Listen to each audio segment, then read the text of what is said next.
यार अगर तुम भी अपोलो फार्मेसी को ज्वाइन करने की या वहाँ जॉब करने की सोच रहे हो तो इस वीडियो को पहले पूरा देख लेना, क्योंकि इस पे मैं अपना पूरा रियल एक्सपीरियंस आपको बताऊंगा। मैंने जो जॉब की थी तो वहाँ पे मेरी सैलरी क्या थी और वहाँ पे क्या काम होता था, कितने घंटे की शिफ्ट होती थी, और ये सब चीज़ें मैं आपको बताऊंगा इसमें। और किस तरीके का वर्कलोड वहाँ पे होता था मैं सब आपको डिटेल से बताऊंगा। तो इस वीडियो को पूरा अंत तक देखना ताकि आपके डाउट जो क्लियर हो पाए। तो चलिए शुरू करते हैं इस वीडियो को।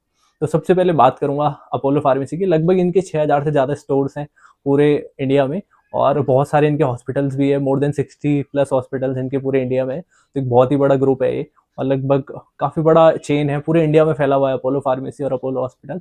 तो इधर अगर आपको एज अ फार्मासिस्ट जॉब करनी है इनके अपोलो फार्मेसी में, तो सबसे पहले ये सवाल आता है कि आप कैसे ज्वाइन कर सकते हैं।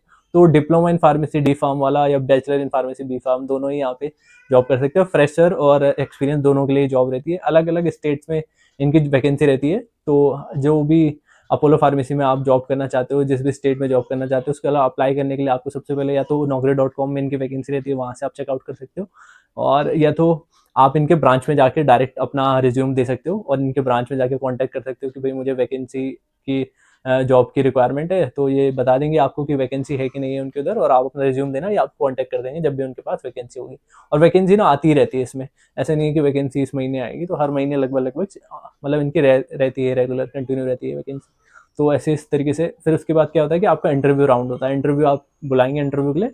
उसमें अगर आप क्लियर हो गए, उसमें कुछ सवाल पूछे जाते हैं जो diploma D pharm B pharm से ही बेस्ड होते हैं, ऐसे कोई नॉर्मली सवाल होते हैं। जैसे मैं थोड़ा एग्जांपल दूँ तो प्रिस्क्रिप्शन के बारे में भी पूछ सकते हैं, या फिर ड्रग्स के बारे में पूछ सकते हैं, उसके एक्टिव इंग्रेडिएंट्स वगैरह, डोज वगैरह, ये सब नॉर्मली रहता है, वो सब भी पूछते हैं। तो उसको जब आप क्लियर कर दोगे ना, तो फिर ये आपको बता देंगे कि जिस भी ब्रांच में इनकी रिक्वायरमेंट होगी वो आपको बता देंगे वहाँ के लिए। तो ये तो ऐसा रहता है सिलेक्शन प्रोसेस। उसके बाद काम की बात करें तो यहाँ पे क्या क्या काम रहता है। तो सबसे मेन जो काम है एज अ फार्मासिस्ट, आपको डिस्पेंसिंग करनी पड़ेगी, और अगर आप डिस्पेंसिंग करोगे और फिर दवाइयाँ बेचोगे तो बिलिंग भी आपको करनी पड़ेगी। तो ये दो काम तो रहते ही हैं। इसके साथ साथ आपको इन्वेंट्री मैनेजमेंट वगैरह भी करना पड़ता है। और इसके अलावा आपको जैसे जो भी स्टॉक आता है फार्मेसी में, वो भी आपको उसको उसकी जगह पे लगाना पड़ता है। साथ साथ आपको एक्सपायरी आउट करनी पड़ती है। जो भी इनकी एक्सपायरी होने वाली मेडिसिन होती है वो सब आउट होती है टाइम टू टाइम। तो बिल्कुल एकदम परफेक्टली ये काम करते हैं, एकदम रूटीन रूल्स वगैरह सबसे काम करते हैं बिल्कुल। तो वो सब इनमें आपको सीखने को मिलेगा कि किस तरीके से एक फार्मेसी चलाई जाती है, वो पूरा आपको नॉलेज मिल जाएगा। कि इन फ्यूचर अगर आप अपनी फार्मेसी खोलते हो, वो आगे हम वीडियो में बात करेंगे, तो उसके लिए आपको बहुत ही अच्छा नॉलेज मिल जाता है यहाँ पे। इसके बाद और जो काम यहाँ पे रहता है कि आपको पेपर वर्क भी करना पड़ता है कई बारी। जैसे कि मान लो कोई शेड्यूल एज ड्रग है तो आपको रजिस्टर में नोट डाउन करनी पड़ेगी, इस तरीके का काम भी रहता है। और इसके अलावा अदर काम भी होते हैं जो इनके, वो आप वहाँ पे समझ जाओगे। जैसे कि हर दिन का आपको ये सब नोट डाउन करना पड़ता है कि आज कितनी सेल हुई है, ये सब चीज़ें रहती है, वो सब भी रहती है। और इनका सॉफ्टवेयर होता है, उस पर आपको काम करना पड़ता है। जो भी बिलिंग वगैरह होती है इनके खुद के सॉफ्टवेयर पे होती है, वो भी आपको सीखने को मिलेगा। तो एक बहुत ही अच्छा एनवायरनमेंट है सीखने के लिए, तो बहुत ही बढ़िया है। और अगर आप फ्रेशर हो तो भी बहुत अच्छा है, आपको काफ़ी कुछ सीखने को मिलेगा। और एक्सपीरियंस आदमी को तो ऑलरेडी अच्छा ही है यहाँ पे काम करने के लिए। तो ये एक तरीका है, इसमें दोनों ही जॉब मिल सकती है, चाहे वो एक्सपीरियंस फ्रेशर हो, दोनों के लिए वैकेंसी रहती है। और डी फार्म बी फार्म दोनों के लिए वैकेंसी रहती है। ऐसा कुछ नहीं है कि डिप्लोमा फार्मेसी के लिए नहीं है या बी फार्म के, दोनों के लिए वैकेंसी रहती है यहाँ पे। इसके बाद नेक्स्ट बात करते हैं कि यहाँ पे शिफ्ट कितने घंटे की होती है। तो नॉर्मली 9 घंटे की शिफ्ट होती है। क्योंकि मैं उत्तराखंड देहरादून की अपोलो फार्मेसी में था, तो वहाँ पे 9 घंटे की शिफ्ट थी। तो 9 घंटे की शिफ्ट होती है, और शिफ्ट टाइमिंग तो 9 घंटे की होती है। शिफ्ट डिपेंड करती है आपकी, मॉर्निंग इवनिंग और नाइट की शिफ्ट होती है 3। और कुछ फार्मेसी ऐसी होती है जो 24 घंटे खुली रहती है, जो हॉस्पिटल्स के अगल बगल होती है। तो वहाँ पे शिफ्ट टाइमिंग अलग हो सकती है, नाइट भी लग सकती है आपकी ड्यूटी।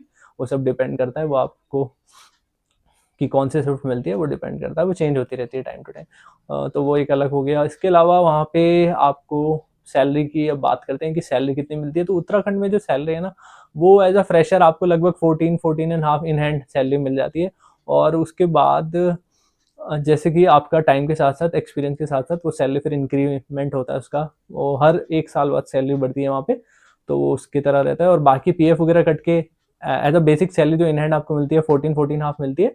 और जो पीएफ वगैरह कटता है वो लगभग आपका 17.5 18 के अराउंड कटता है। उत्तराखंड की मैं बात कर रहा हूँ, बाकी डिपेंड करता है स्टेट बाय स्टेट, वो अलग अलग हो सकती है उसका जो सैलरी है।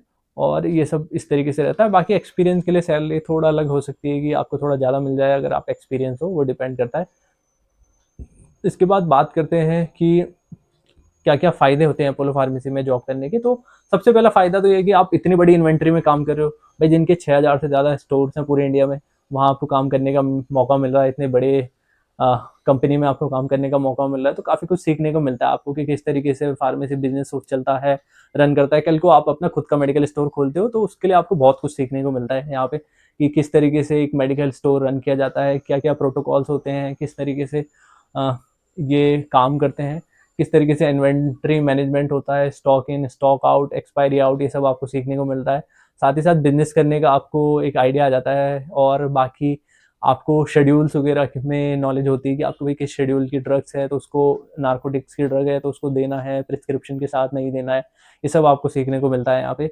और इतना बड़ा इन्वेंटरी है ना इनका, इसमें बहुत सारी ब्रांडेड मेडिसिन्स होती है जिसका नॉलेज आपको मिलता है कि भाई, और इनके सॉफ्टवेयर में ना आपको काम करने का मौका मिलेगा, जो एक अच्छा सॉफ्टवेयर है, काफ़ी मज़ा भी आता है उसमें काम करने का और काफ़ी कुछ सीखने के लिए भी नॉलेजेबल भी हो रहा रहता है वो सॉफ्टवेयर। उसमें आपको बहुत कुछ सीखने को मिलता है और किस तरीके से आप ऑर्डर प्लेस करते हो और ऑनलाइन ऑर्डर्स कैसे आते हैं, वो सब सीखने को मिलता है यहाँ पे। तो एक बढ़िया प्लेटफ़ॉर्म है, आपको अगर जॉब करनी है एज़ अ फ्रेशर, अगर आपको स्टार्ट करना चाहते हो जॉब, तो अपोलो फार्मेसी एक बहुत अच्छा ऑप्शन है, अगर जहाँ आप जॉब करना चाहते हो, तो आपको बहुत कुछ सीखने को मिलेगा। तो आप ट्राई कर सकते हो, अच्छा है अपोलो फार्मेसी, ऐसा मेरा एक्सपीरियंस तो अच्छा ही था वहाँ पे। तो मज़ा आता है काम करने में, ऐसा कुछ नहीं है। अ, तो आपका जो भी डाउट है ना, आप मुझे कमेंट करके पूछ सकते हो, मैं आपको ज़रूर मदद करूँगा और नेक्स्ट वीडियो आप किस टॉपिक पे देखना चाहते हो मुझे ज़रूर बताएँ और मेरी ऐसी ही वीडियोज़ के लिए मेरे चैनल को सब्सक्राइब करें। Thank you.